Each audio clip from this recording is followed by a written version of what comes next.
हैं आप सभी? मैं उम्मीद करती हूँ सभी लोग स्वस्थ और प्रसन्न होंगे। आज हम हमारा पाठ बूढ़ा कुत्ता को पढ़ेंगे और समझेंगे। आइए शुरू करते हैं इस पाठ को। ये है पाठ 10 बूढ़ा कुत्ता। बार बार दुत्कारे यानी बार बार डांटे जाने, झड़ुआए जाने पर भी जब यह कुत्ता बरामदे से बाहर अगले पैर खड़े कर और अपने पिछले भाग को जमीन पर सटाकर यानी नीचे जमीन से उसको लगाकर बैठकर धीरे धीरे पूंछ हिलाता हुआ करुण सजल यानी आंखों में पानी के साथ में नेत्रों से मेरी ओर देखने लगा, तो समझ में नहीं आता कि क्या किया जाए। अब वो कुत्ता बूढ़ा हो चुका था और परेशान हो चुका था। बूढ़ा हो गया है, यह समूची देह यानी सारा शरीर खोरा लग गया यानी खुजली जैसी उसमें हो गई है, जिसे अपने ही पंजों से खरोद खरोद कर इसने सारे बदन में घाव कर लिए। अब उसको बार बार खोद खोद के खुजा के उसने क्या किया है, अपने शरीर में घाव कर लिए। इसका पेट भी खराब हो गया है, आसपास गंदा करता रहता है, शरीर में बदबू निकलती है, ऐसी कि उबकाई आ जाए यानी उल्टी आ जाए ऐसी बदबू करता है ये। फिर भला कौन इसे बरामदे में चढ़ने दे, घर में आने दे। आप सोचिए, इतनी गंद करता है तो किसी का मन नहीं करता।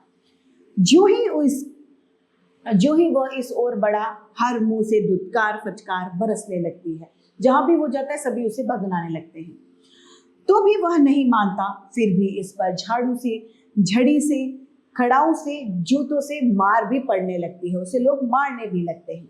मार खाने पर भी यह तब तक मुड़ने का नाम नहीं लेता जब तक कि चोट असहाय न हो, मतलब जो सह न जाए, ऐसी चोट न लगे, तब तक वो वहीं खड़ा रहता है। तब कू कू करता वह बरामदे के नीचे तो उतर जाता है, लेकिन वहां से भागने का नाम नहीं लेता। बैठ जाता है और लगता है कि टुकुर टुकुर मुझे ही, मेरा ही मुंह देख रहा है।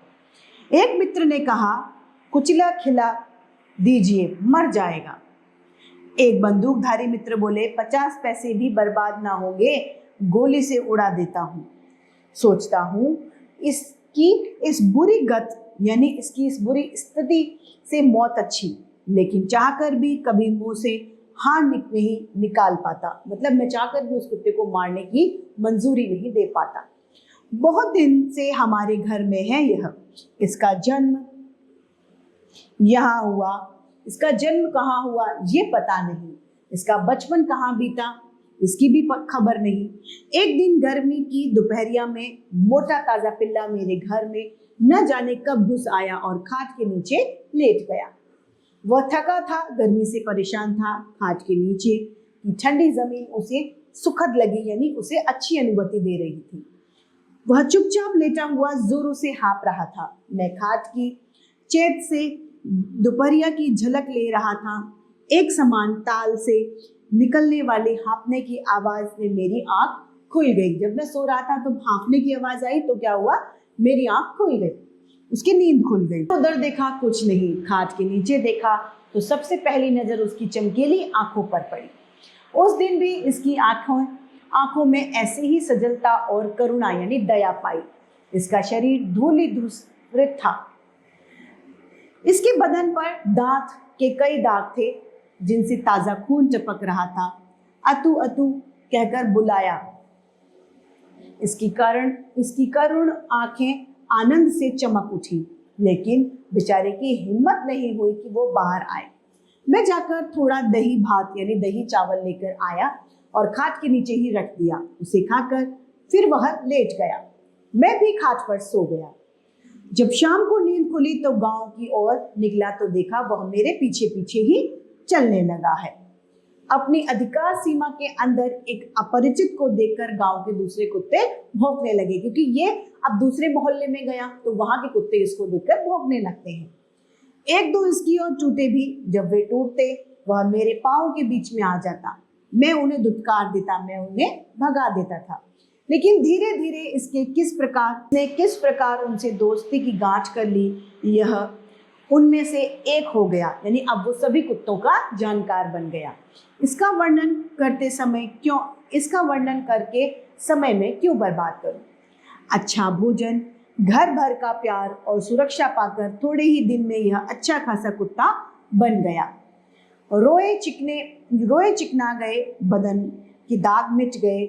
जिसे कभी सुरक्षा चाहिए थी वही मेरे घर आंगन का, यानी जो खुद सोचता था कि मेरी रक्षा कोई कर ले, अब वही क्या उसका पहरेदार बन गया था। जो कुत्ता उस दिन उन्होंने भी उसे सरदार मान लिया था।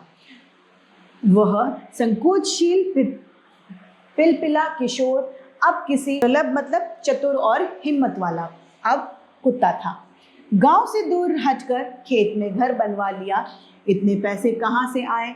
रात भर पहरा देने के लिए संतरी रखा गया। संतरी मतलब एक चौकीदार जो होता है उसे संतरी कहता है, रखवाले को संतरी कहते हैं। और स्वयं कहाँ तक जागा जाए, भरोसा था तो इसी कुत्ते का। ज्यों ही हमारी नींद लगी, इसने घर के आसपास चक्कर लगाना शुरू कर दिया। ज्यों ही दूरी पर किसी को देखता तो जरा सी आहट मिलते ही यह भौंकने लगता था, चिल्लाने लगता था। जब तुरंत नींद लगी तो इसका भौंकना कितना बुरा लगता। प्राय बाहर आकर इसे डांटने पर ये चुप हो जाता था। नजदीक आकर बदन सूंघ जाता, मतलब शरीर को सूंघ लेता था। इसे इत्मीनान यानी इत्मीनान दिलाता, जाइए आप निश्चिंत सोइए। अब वो अपने ही ढंग से कहता था कि आप आराम से सोइए, परेशान मत होइए। लेकिन जरा सी खटपट हुई तो फिर से वो भौंकने लगता। आप सोइए या न सोइए, यह कुत्ता ऐसा नहीं होने देगा कि आपके घर से कोई चोरी हो जाए। वो अपनी पूरी वफादारी मालिक को दिखाता है। और उसके बावजूद जो एक बार चोरी हो गई तो क्या उसमें इस कुत्ते का कोई कसूर है? उसका कोई दोष है क्या? हमारे घर में एक शादी होने वाली थी। दिन रात धूम रही। रात में बड़ी देर तक गांव की औरतें यानी स्त्रियां आती जाती रही।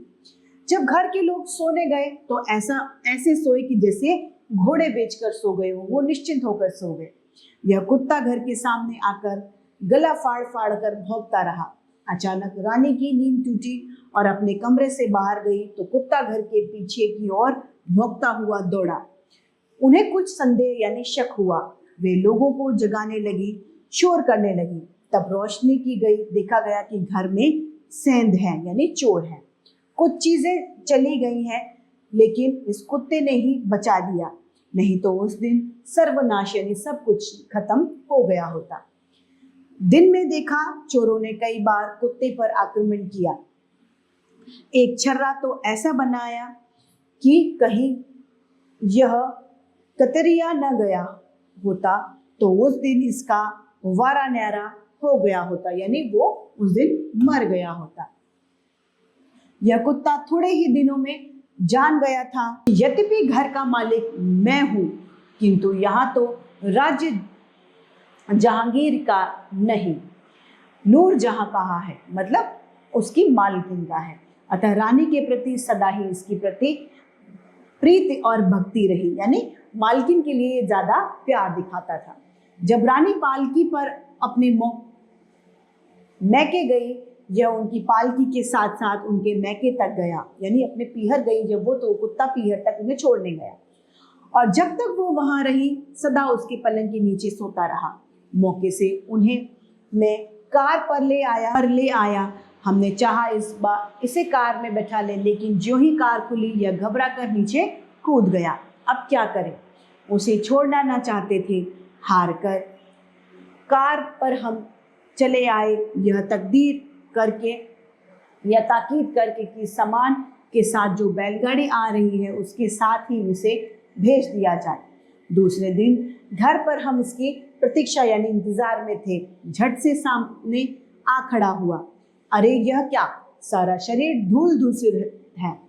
शरीर में कितने जख्म हैं। लगता है जो ही हमारी कार आंखों से ओझल यानी आंखों से गायब हुई, वह बैलगाड़ी की प्रतीक्षा यानी इंतजार किए बगैर वहां से निकल गया और रास्ते में अपनी बिरादरी यानी अपनी जाति के लोगों से लड़ता झगड़ता यानी और कुत्तों से लड़ता झगड़ता, उनके अनेक व्यूहों को अभिमन्यु सा चीरता रात में कहीं थोड़ा विश्राम कर भोर होते ही हमारे सामने वो आ गया, यानी सुबह होते ही वो वहां पर पहुंच गया। रानी ने इसे नहलाया, इसकी जो चोट लगी थी जख्मों उन्हें पर महरम दवाई लगवाई और फिर यह अपनी ड्यूटी पर लग गया। आप ही बताइए, ऐसे स्वामी भक्त, कर्तव्य परायण, साहसी जीव के साथ क्या यह व्यवहार करना उचित है जो हमारे मित्र बताते हैं? अब जरा सोचिए, जिस कुत्ते ने हमेशा हमारी रखवाली करी हो, हमेशा हमें प्यार किया हो, अब वो बूढ़ा हो गया तो क्या हम उसे मार दें? किंतु जब जब इसे इस रूप में देखता हूँ, चित्त उद्विग्न, यानी उद्विग्न मतलब चिंतित हो जाता है, मैं परेशान हो जाता हूँ इसकी हालत देखकर, नहीं संसार की हालत पर, और कुछ अपना भविष्य सोचकर भी। यह कमबख्त बुढ़ापा क्या चीज है? मतलब जवानी बचपना सब कट जाता है लेकिन बुढ़ापा नहीं कटता। यह क्यों शरीर से शक्ति छीन लेता है, जर्जर हो जाता है, क्षीण कमजोर हो जाता है? जीवों का अंत इतना बुरा क्यों होता है? बचपन से प्यार, जवानी में का प्यार, और उसके बाद बुढ़ापे में दुत्कार और फटकार मिलती है। सारी शक्ति खोकर, सारा सम्मान खोकर, तिल तिल गल गल कर मरना। विधाता, यह तुम्हारा कैसा विधान है? इस पाठ के रचिता है राम वृक्ष बेनीपुरी। इस पाठ से हमें शिक्षा मिलती है, कोई भी जीव यदि वृद्धावस्था में हो तो हमें उसके प्रति सम्मान दिखाना चाहिए, क्योंकि उसकी उम्र हो चुकी होती है और वह उसकी स्थिति बड़ी जर्जर हो जाती है, वो दयनीय होता है। इसीलिए हमेशा बुजुर्गों के लिए या वृद्ध लोगों के लिए, वृद्ध जीवों के लिए श्रद्धा भाव रखें। इसी के साथ ये पाठ समाप्त होता है और उम्मीद करती हूँ सभी को समझ में आया होगा। आज के लिए इतना ही, फिर मिलते हैं। धन्यवाद।